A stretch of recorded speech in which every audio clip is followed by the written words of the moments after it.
ಚುನಾವಣೆ ಪೂರ್ವದಲ್ಲಿ ಭರವಸೆಗಳ ಮಹಾಪೂರವಿ ಹರಿಸಿ ಕೇಂದ್ರದಲ್ಲಿ ಅಧಿಕಾರದ ಚುಕ್ಕಾಣಿ ಹಿಡಿದಿರುವ ಬಿಜೆಪಿ ಸರ್ಕಾರ ಇದೀಗ ತನ್ನ ಆಡಳಿತ ವೈಫಲ್ಯತೆಯನ್ನು ಮುಚ್ಚಿ ಹಾಕಲು ದೇಶದಲ್ಲಿ ಧಾರ್ಮಿಕ ಸ್ಥಳಗಳ ವಿವಾದ ಸೃಷ್ಟಿಸುವ ಮುಖಾಂತರ ಅಶಾಂತಿಯನ್ನು ಉಂಟು ಮಾಡುವ ಪ್ರಯತ್ನ ಮಾಡುತ್ತಿದೆ ಎಂದು ವೆಲ್ಫೇರ್ ಪಾರ್ಟಿ ಆಫ್ ಇಂಡಿಯಾ ರಾಷ್ಟ್ರೀಯ ಅಧ್ಯಕ್ಷ ಡಾಕ್ಟರ್ ಎಸ್.ಕೆ.ಆರ್. ಇಲಿಯಾಸ್ ಆರೋಪಿಸಿದರು. ಸೋಮವಾರ ಇಲ್ಲಿ ನಡೆಸಿದ ಮಾಧ್ಯಮಗೋಷ್ಠಿಯಲ್ಲಿ ಅವರು ಮಾತನಾಡಿ, ಕೆಲ ಉದ್ಯೋಗಪತಿಗಳ ಕೈಯಲ್ಲಿ ದೇಶವನ್ನು ನಡೆಯುತ್ತಿದೆ. ಸಾಮಾನ್ಯ ಜನರು ಬದುಕುವುದು ಕಷ್ಟಕರವಾಗಿದೆ. ಈ ಕಡೆ ಗಮನ ಹರಿಸಬೇಕಾದ ಸರ್ಕಾರ ಇಲ್ಲದೊಂದು ವಿಷಯವನ್ನು ಮುಂದಿಟ್ಟುಕೊಂಡು ಜನರನ್ನು ದಾರಿ ತಪ್ಪಿಸುವ ಹುನ್ನಾರ ನಡೆಸಿದೆ ಎಂದು ದೂರಿದರು. ಕೇಂದ್ರದಲ್ಲಿ ಬಿಜೆಪಿ ಸರ್ಕಾರ ಅಧಿಕಾರಕ್ಕೆ ಬಂದ ಮೇಲೆ ದಿನನಿತ್ಯ ಅಗತ್ಯ ವಸ್ತುಗಳ ಬೆಲೆ ಗಗನಕ್ಕೆ ಏರುತ್ತಿವೆ.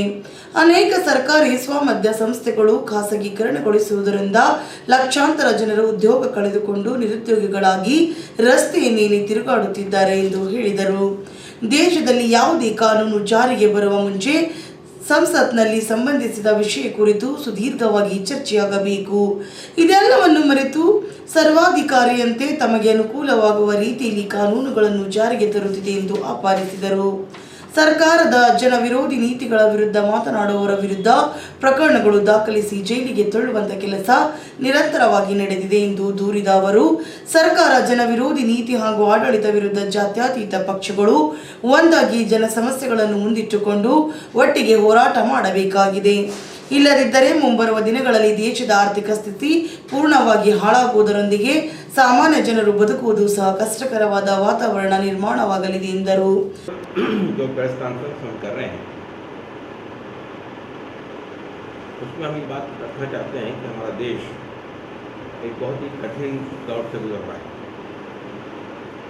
एक तरफ हमारा जो डेमोक्रेटिक सेकुलर सिस्टम है उसको बदलने की कोशिश हो रही है और ऐसा लग रहा है कि अगर सिविल सोसाइटी की तरफ से और अगर पॉलिटिकल पार्टीज तरफ से रेजिस्टेंस नहीं होता है तो we may lose whatever we have achieve in last 70 years. सिर्फ पार्लियामेंट को यानी मेजॉरिटी दे है मेजॉरिटी इन पार्लियामेंट. सिर्फ पार्लियामेंट में भी आप देख रहे हैं कि जो पार्लियामेंट की का कल्चर रहा है कि कोई भी लॉ कोई भी कानून जब पार्लियामेंट में आता है तो एक लंबे डिस्कशन के बाद वो मंजूर होता है. लेकिन जिस तरह इस वक्त में पार्लियामेंट के अंदर कानून बन रहे हैं मेजॉरिटी की बुनियाद पर पार्लियामेंट में जिस तरह कानून लाए जा रहे हैं और without any discussion they have been passed in Lok Sabha और राज्यसभा में फिर वो मैनिपुलेट करके अपनी टीमों को बनवा लेते हैं. इसके साथ साथ ब्यूरोक्रेसी जिस तरह सब सर्वियंट हो गई है रूलिंग पार्टी के, वो भी हमारे सामने है. और हम ये देखते हैं कि जो इंडिपेंडेंट ऑटोनॉमस डेमोक्रेटिक इंस्टीट्यूशंस हैं they are also completely lost their autonomy. Election Commission of India, Reserve Bank of India, UGC, ये सब हम अदारे देख रहे हैं कि धीरे धीरे अपनी रिलेवेंस खोते जा रहे हैं. फिर इसके बाद जिस तरह ईडी को और सीबीआई को सेंट्रल गवर्नमेंट अपने इसके लिए इस्तेमाल कर रही है और आप देख रहे हैं कि लगातार अपोजिशन पार्टीज़ के खिलाफ ईडी की रेट्स पड़ रही है और जो भी ज़रा सा बोलता है, क्वेश्चन करता है किसी भी लॉ को, किसी भी गवर्नमेंट डिसीजन को, उस पर ईडी की रेड होती है और उसके बाद उसको जेल भेज दिया जाता है. ये तो एक एस्पेक्ट है. दूसरा एस्पेक्ट ये है कि ये सरकार 2014 में बहुत बड़े वादे करके आई थी, सबका साथ, सबका विकास, सबका विश्वास, 15 लाख आएंगे खाते में, 2 करोड़ जॉब हम देंगे. लेकिन हम ये देख रहे हैं पिछले चंद सालों में हमारी इकोनॉमी कंप्लीटली शटर हो गई. आप देखिए कि पूरी रिसोर्सेज जो है वो सिर्फ चंद हाथों में अक्यूमुलेट होते जा रहे हैं. कुछ पूंजीपति हैं, कुछ कारपोरेट्स हैं, उनके पास पूरी दौलत अक्यूमुलेट हो रही है और rest of the country, rest of the population is hardly getting anything. और उनके जिस तरह से उनके हालात ख़राब हो रहे हैं, जॉब्स खत्म हो गए हैं, बड़े पैमाने पर एम्प्लॉयमेंट बढ़ गया है, और जिस तरह इसेंशियल कमोडिटीज़ की प्राइसेस जो है आसमान से बातें कर रही है, वो हमारे सामने है। पेट्रोल के दाम, रसोई गैस के दाम जिस तरह बढ़ गए हैं, आम आदमी के लिए ज़िंदगी गुजारना दिन ब दिन मुश्किल से मुश्किल होते जा रहा है। रुपये की वैल्यू दिन ब दिन गिरते जा रही है, और जो अर्थव्यवस्था को देखने वाले लोग हैं, जो आर्थिक विश्लेषण कर रहे हैं, वो ये बात कह रहे हैं साफ तौर पे कि 2024 तक एक डॉलर जो है वो 100 रुपीज़ तक पहुंच जाएगा। तो ये इसके तरफ ध्यान कुछ नहीं है गवर्नमेंट का, और वो हम देख रहे हैं लगातार हेट स्पीचेस, जेनोसाइड के थ्रेट्स, यानी रेप के थ्रेट्स ये हो रहे हैं, और इनके खिलाफ कोई कार्रवाई नहीं हो रही। और recently what we have notice कि ये जो अब आप देख रहे हैं कि हर रिलीजियस प्लेसेस के ऊपर में क्लेम्स शुरू हो गए। In spite of that we have a central law जो religious places worship places act है, इसके बावजूद भी मथुरा का इशू खड़ा हो गया, काशी यानी ज्ञान वापी का इशू खड़ा हो गया, आप यहाँ ये श्रीरंगपट्टनम की मस्जिद का इशू खड़ा हो गया, फिर उज्जैन में, गुजरात में कई मस्जिदों पर इस तरह के हमले हो रहे हैं या क्लेम हो रहे हैं, और ये कहा जा रहा है जामा मस्जिद दिल्ली का क्लेम, कुतुब मीनार का क्लेम, ताजमहल के ऊपर बात। तो अब मैं ये समझ रहा हूँ कि ये जो सिचुएशन है, और इसके बावजूद सेंट्रल गवर्नमेंट की रेस्पॉन्सिबिलिटी ये है कि वो सेंट्रल लॉ है which was unanimously passed in the parliament in 1991. In spite of that, उसको enforce करने की कोई कोशिश नहीं हो रही। Unfortunately, we were expecting that in such situation, the judiciary will come to the rescue of the people. लेकिन judiciary में भी जिस तरह से चीज़ें अटक जा रही है जाकर, और कोई फैसला नहीं आ रहा है, उसमें भी हम आवाम जो है, जनता जो है वो फ्रस्ट्रेट हो रही है, मायूस हो रही है। आप जानते हैं कि 2019 में सीए के खिलाफ एक पूरे जन आंदोलन हुआ पूरे देश में, और सीए को सेंट्रल गवर्नमेंट का ये लॉ डिस्क्रिमिनेटरी लॉ है, इसको लेकर हम लोगों ने यानी एक पिटीशन फाइल किया सुप्रीम कोर्ट में, lot of petition there file, लेकिन since then nothing is coming out, उस पर कोई बात ही नहीं हो रही है, कोई गुफ्तगू ही नहीं हो रही है।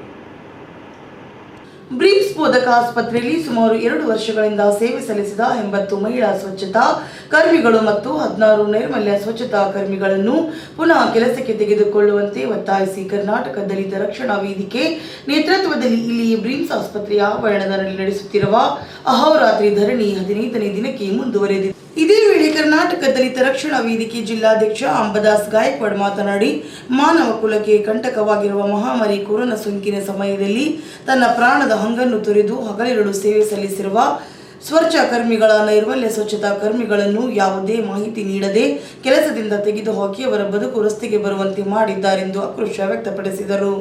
ಅಹೋರಾತ್ರಿ ಧರಣಿ ನಡೆಸುತ್ತಿದ್ದರೂ ಸೌಜನ್ಯತೆಗಾದರೂ ಬ್ರಿಮ್ಸ್ ನಿರ್ದೇಶಕರು ಇಂದಿನವರೆಗೆ ಭೇಟಿ ನೀಡಿರುವುದಿಲ್ಲ ಎಂದು ದೂರಿದ ಅವರು, ಕೆಲ ದಿನಗಳ ಹಿಂದೆ ಸ್ಥಳಕ್ಕೆ ಭೇಟಿ ನೀಡಿರುವ ಜಿಲ್ಲಾಧಿಕಾರಿಗಳು ತಮ್ಮ ಬೇಡಿಕೆ ಕುರಿತು ಸರ್ಕಾರದ ಗಮನಕ್ಕೆ ತರುವುದಾಗಿ ಎಂದು ತಿಳಿಸಿರುತ್ತಾರೆಂದು ಹೇಳಿದರು। ಕೆಲಸದಿಂದ ತೆಗೆದುಹಾಕಿರುವ ಕಾರ್ಮಿಕರನ್ನು ಜಿಲ್ಲಾ ಕಾರ್ಮಿಕ ಸೇವೆಗಳ ವಿವಿಧೋಷಗಳ ಸಹಕಾರ ಸಂಘದಿಂದ ಪುನಃ ಸೇವೆಗೆ ತೆಗೆದುಕೊಳ್ಳಲು ಬ್ರಿಮ್ಸ್ ನಿರ್ದೇಶಕರಿಗೆ ಆದೇಶಿಸಬೇಕೆಂದು ಮನವಿ ಮಾಡಿದ್ದಾರೆ। ಎಲ್ಲಿಯವರೆಗೆ ನಮ್ಮ ಬೇಡಿಕೆ ಈಡೇರುವುದಿಲ್ಲವೋ ಅಲ್ಲಿಯವರೆಗೆ ನಮ್ಮ ಹೋರಾಟ ಮುಂದುವರಿಯುತ್ತದೆ ಎಂದು ಸರ್ಕಾರಕ್ಕೆ ಎಚ್ಚರಿಕೆ ನೀಡಿದರು। ಅಹೋರಾತ್ರಿ ಧರಣಿಯಲ್ಲಿ ಕರ್ನಾಟಕ ದಲಿತ ಸಂಘರ್ಷ ಸಮಿತಿ ಗೌರವಾಧ್ಯಕ್ಷ ದೇವೇಂದ್ರ ರಾಮಚಂದ್ರ ಸೋನಿ, ಪ್ರಧಾನ ಕಾರ್ಯದರ್ಶಿ ಅಂಬೇಡ್ಕರ್ ಪಿ ಬೌದ್ಧೆ, ನರಸಿಂಗ್ ಸಾಮ್ರಾಟ್ ಹಾಗೂ ಕೆಲಸ ಕಳೆದುಕೊಂಡ ಮಹಿಳೆಯರು ಇದ್ದರು। ವೇದಿಕೆ ಹೋರಾಟಕ್ಕೆ, ಕರ್ನಾಟಕ ದಲಿತ ರಕ್ಷಣಾ ವೇದಿಕೆ ಹೋರಾಟಕ್ಕೆ, ಡಾಕ್ಟರ್ ಬಾಬಾ ಸಾಹೇಬ್ ಅಂಬೇಡ್ಕರ್ ಅವರಿಗೆ, ಡಾಕ್ಟರ್ ಬಾಬಾ ಸಾಹೇಬ್ ಅಂಬೇಡ್ಕರ್ ಅವರಿಗೆ, ಭಾರತೀಯ ಸಂವಿಧಾನಕ್ಕೆ, ಭಾರತೀಯ ಸಂವಿಧಾನಕ್ಕೆ, ಬ್ರಿಮ್ಸ್ನ ಸ್ವಚ್ಛತಾ ಕರ್ಮಿಗಳ ಹೋರಾಟಕ್ಕೆ, ಬ್ರಿಮ್ಸ್ನ ಸ್ವಚ್ಛತಾ ಕರ್ಮಿಗಳ ಹೋರಾಟಕ್ಕೆ ಬೇಕೇ ಬೇಕು, ಬೇಕೇ ಬೇಕು, ಎಲ್ಲಿವರೆಗೆ ಹೋರಾಟ, ಎಲ್ಲಿವರೆಗೆ ಹೋರಾಟ, ಕೆಲಸ ಬೇಕು, ಎಲ್ಲಿವರೆಗೆ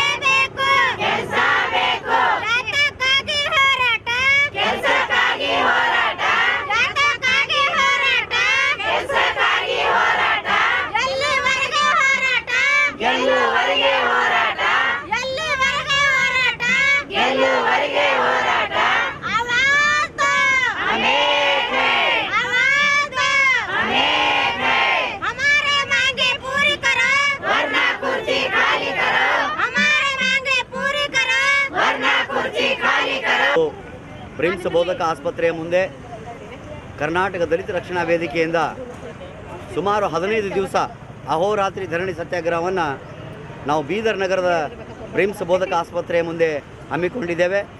ಸುಮಾರು 2 ವರ್ಷಗಳ ಕಾಲ ಹಗಲು ರಾತ್ರಿ ಎನ್ನದೆ ಕೋವಿಡ್ನ ಮಹಾಮಾರಿಯಲ್ಲಿ ತಮ್ಮ ಪ್ರಾಣದ ಹಂಗನ್ನು ತೊರೆದು ತಮ್ಮ ಪ್ರಾಣವನ್ನು ಕೈಯಲ್ಲಿ ಹಿಡಿದುಕೊಂಡು ಏನು ಕರೋನಾ ವಾರಿಯರ್ ಆಗಿ ಕೆಲಸ ಮಾಡಿದಂತಹ ಈ ಸ್ವಚ್ಛತಾ ಕರ್ಮಿಗಳನ್ನು ಯಾವುದೇ ಕಾರಣ ನೀಡದೆ, ಯಾವುದೇ ರೀತಿಯಾದಂಥ ಮಾಹಿತಿ ನೀಡದೆ ಸಡನ್ನಾಗಿ 28 ಫೆಬ್ರವರಿಯಂದು ಇವರಿಗೆ ನಾಳೆಯಿಂದ ಕೆಲಸಕ್ಕೆ ಬರಬೇಡಿ ಅನ್ನತಕ್ಕಂತಹ ಆದೇಶವನ್ನು ಈ ನಮ್ಮ ಜಿಲ್ಲಾ ಬ್ರಿಮ್ಸ್ ಬೋಧಕ ಆಸ್ಪತ್ರೆ ನಿರ್ದೇಶಕರು ನೀಡಿರುತ್ತಾರೆ.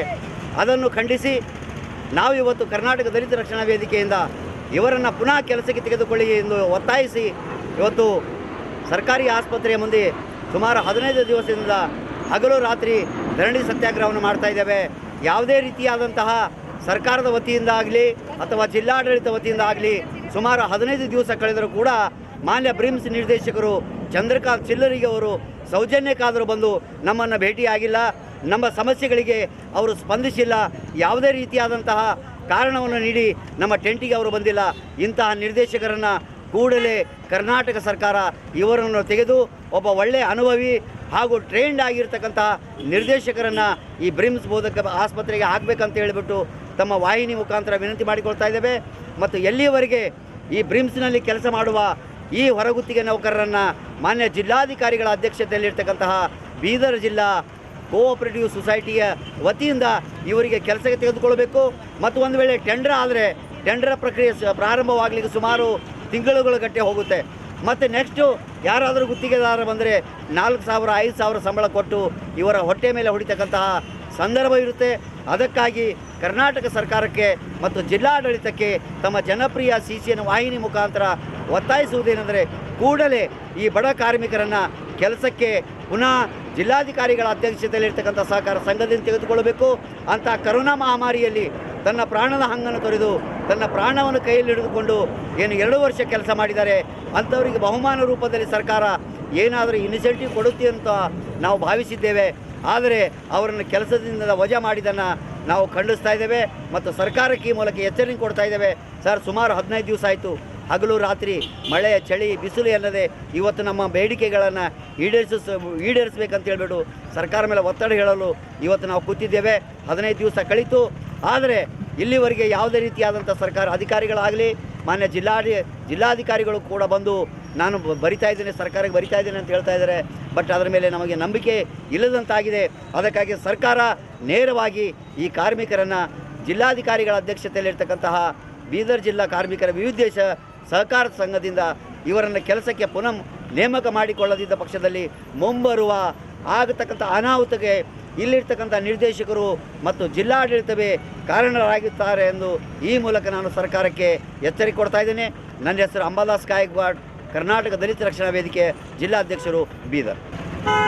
ನಮಗೆ ಜಲ್ದಿ ಎಲ್ಲರಿಗೂ ನಮಸ್ಕಾರ. ನಮಗೆ ಯಾವ್ದು ಜಲ್ದಿ ಕೆಲ್ಸಕ್ಕೆ ತಗೋರಿ ಸರ್. ಎಲ್ಲಿದ್ದೀರಿ? ಈಶ್ವರ್ ಖಂಡ್ರೆ ಅವರು ಮತ್ತು ಚಿಲ್ಲಿದ್ರಿ ಸರ್. ಎಲ್ಲರೂ ಜಲ್ದಿ ನಾವು ಬಿಸಿಲಾಗ ಕುಂತಿದ್ದೆವು. ಬೇಗ ಹೋಗಲು ನಮ್ಮ ಮಕ್ಕಳು ಮರಗಳಿಗೆ ಎಲ್ಲರಿಗೆ ಬಿಟ್ಟು ಇಲ್ಲೇ ಬೇಗ ರಾತ್ರಿ ಬಿಸಿಲು ಎಲ್ಲ ಇಲ್ಲೇ ಹೋಯ್ತು. ನಮಗೆ 15 ದಿನ ಐತಿ ಗೊತ್ತಿಗೆ. ಇನ್ನು ಯಾರು ಭೀ ಬರ್ತಾನೆ ಇಲ್ಲ, ನಮಗೆ ನೋಡ್ತಾನೆ ಇಲ್ಲ. ಖಾಲಿ DC ಸರ್ ಬಂದಿರು, ಬಂಡೆಪ್ಪ ಸರ್ ಬಂದಿರು, ಆಯ್ತು ಅಷ್ಟೇ. ಏನು ಭೀ ಹೇಳತ್ತಾನೆ ಹೋಗ್ರು. ಈಗ ಮುಂದೆ ಏನಾದ್ರೆ ನಿಮ್ಮ್ಯಾಗೆ ಬರೆಸಿ ಕುಂತಿದ್ದೆವು ನಾವು. ಇನ್ನೂ ಭೀ ಹಾಗೆ ಕೊಡ್ತೇವೆ. ನಮಗೆ ಎಲ್ಲೆಲ್ಲಿ ಕೆಲಸ ಸಿಗಸ್ತನ ಹಾಗೆ ಕೊಡ್ತೇವೆ. ನಿಮ್ಮ ಹೆಸರು? ನಮ್ಮ ಹೆಸರು ಅರ್ಚನಾ ಶಾಗಂಜ್.